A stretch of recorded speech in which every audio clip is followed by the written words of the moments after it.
Halo sobat-sobat Bimbel Cahaya Batam, bertemu kembali di channel YouTube Bimbel Cahaya Batam. Bila Anda tekun, Anda menang. Melalui video kali ini, kita akan mempelajari mengenai transformasi. Selamat belajar dan tetap semangat!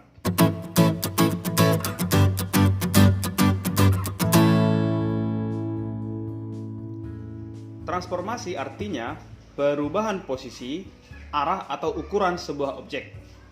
Pada materi ini kita akan mempelajari perubahan atau transformasi dalam bidang Cartesius atau diagram Cartesius.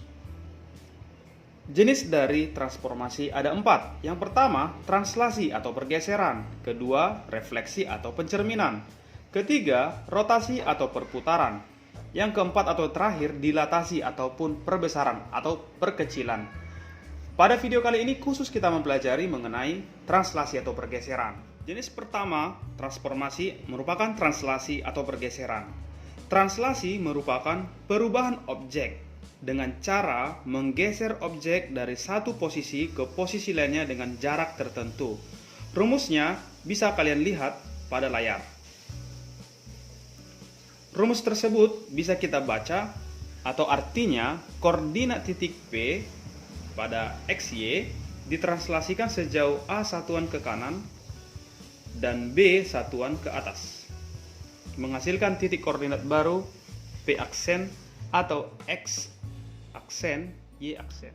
Sebagai catatan, yang pertama X adalah absis, yang kedua Y adalah ordinat. Berarti titik koordinat sebuah objek X, Y itu adalah absis ordinat. Yang ketiga, X aksen senilai dengan X ditambah A. Y aksen senilai dengan Y tambah B. Yang kelima, jika A bernilai negatif atau negatif A, maka X aksen adalah X dikurang A. Yang keenam, jika B bernilai negatif atau min B atau negatif B, maka Y aksen adalah Y dikurang B. Kita akan aplikasikan translasi dalam contoh soal berikut. Contoh soal yang pertama, hitung dan tentukan posisi akhir sebuah benda P pada titik koordinat 12 bergerak dengan pola translasi 32. Pada koordinat Cartesius, gambarkanlah translasi benda atau objek P tersebut. Kita akan menjawab soal ini dengan mudah. Pertama, kamu harus ingat rumus awalnya. Koordinat P atau X, Y ditranslasikan dengan pola AB. Hasilnya adalah P aksen dengan titik koordinat X aksen, Y aksen. P aksen itu didapat dari X tambah A, Y tambah B. Mari kita hitung.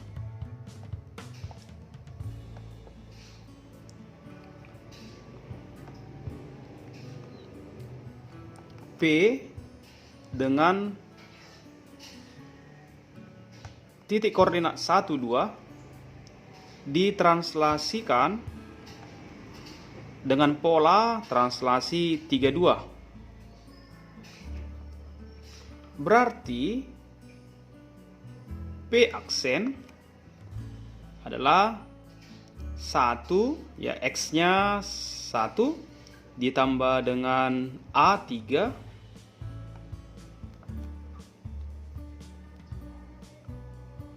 Y-nya 2 ditambah dengan 2. Berarti P aksen atau posisi baru dari si objek P adalah pada koordinat 4, 4.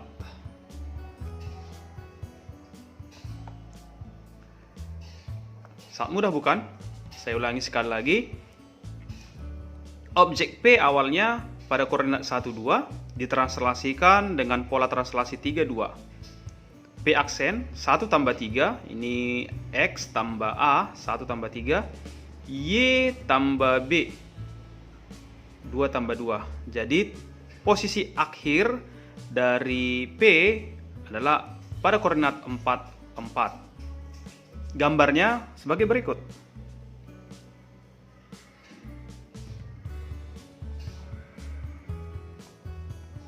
Ya, kita gambarkan pada koordinat kartesius.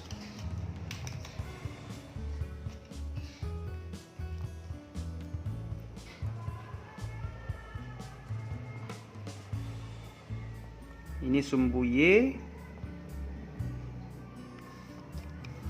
ini sumbu X.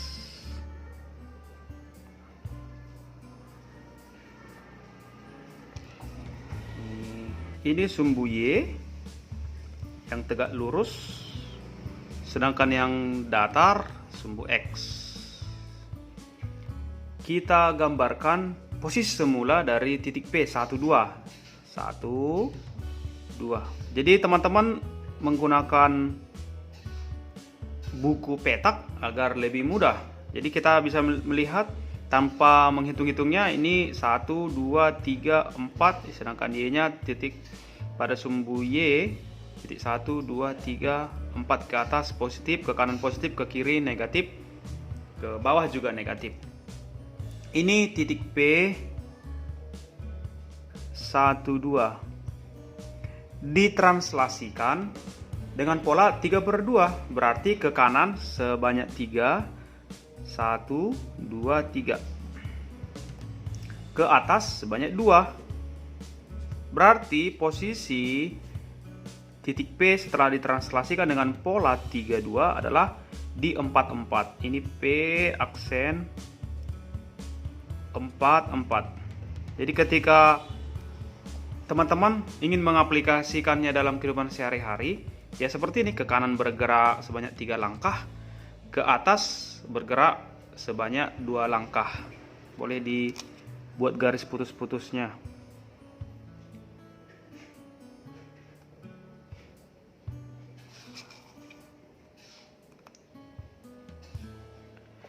Panah dari P ke P aksen kita buat garis lurus.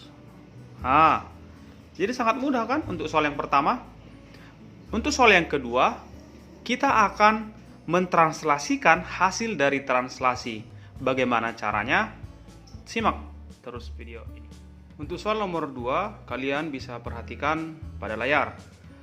Hitung dan tentukan posisi akhir sebuah benda P dengan koordinat 1, 2, bergerak dengan pola translasi 3, 2. Kemudian, objek atau benda P tersebut ditranslasikan kembali dengan pola translasi 1, 3 pada koordinat kartesius. Gambarlah proses translasi pertama dan translasi kedua. Mari kita jawab.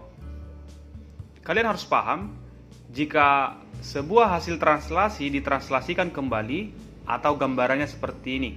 Sebuah objek bergerak, lalu bergerak lagi. Berarti pergerakannya ada 2 kali. Maka rumusnya sebagai berikut. P dengan koordinat XY ditranslasikan dengan pola A tambah K. Kalau sama-sama positif berarti ditambahkan. Pergerakannya ke kanan. Apabila negatif maka dikurangkan. Pergerakannya ke kiri. Dan B tambah L. Ini khusus untuk ke atas atau ke bawah. Kalau dia positif maka pergerakannya ke atas. Kalau negatif maka dikurangkan, pergerakannya ke bawah. Maka hasil akhirnya, posisi terakhir adalah P double aksen dengan koordinat yang baru atau yang terbaru X double aksen, Y double aksen.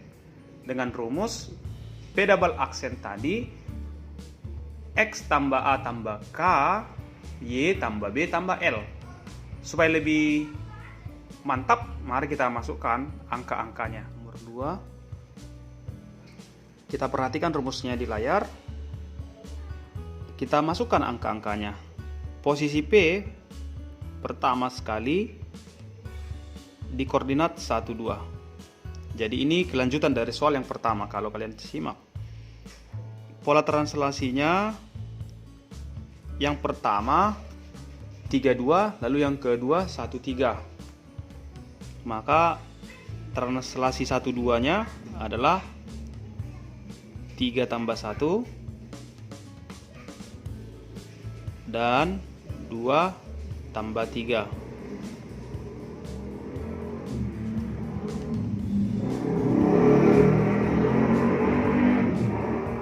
Ya, suaranya bising karena memang kita dekat dengan jalur para pembalap. Jadi harap maklum ya. Maka P double aksen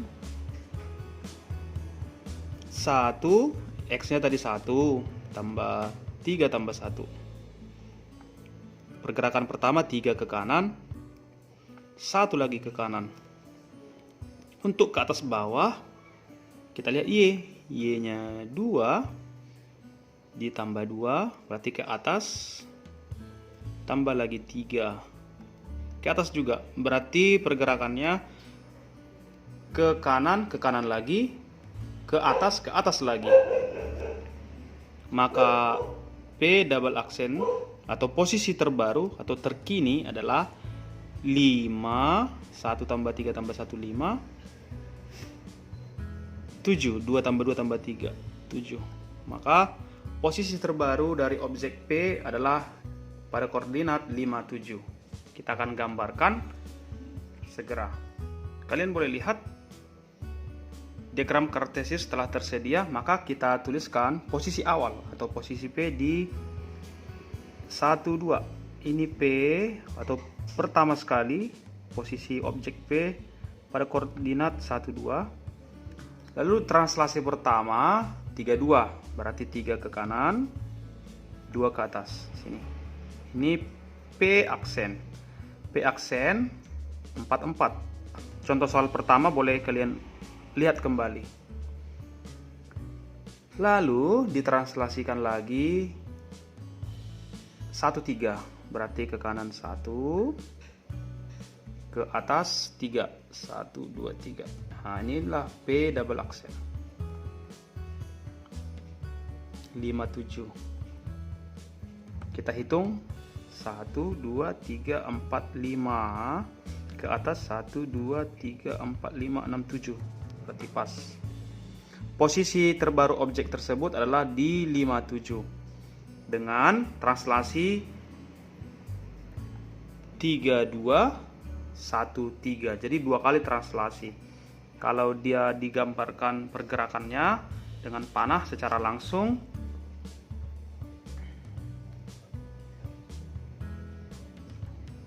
ke kanan atas, ke kanan atas lagi. Ya, bagaimana kalau negatif? Misalkan translasinya negatif 3, berarti ke kiri. Kalau negatif 2, berarti ke bawah ya. Misalkan negatif 3, negatif 2, translasinya berarti X-nya dikurang 3, Y-nya dikurang 2. Kalau dia negatif atau dikurangi, berarti posisi pergerakannya ke kiri. Y dikurangi berarti posisinya ke bawah. Ya, demikian penjelasan saya mengenai bagian yang pertama dari transformasi, yaitu translasi atau pergeseran. Kita akan lanjutkan di video berikutnya, yaitu refleksi atau pencerminan. Jangan lupa like, comment, share, subscribe channel Bimbel Cahaya agar lebih semangat ke depan. Terima kasih.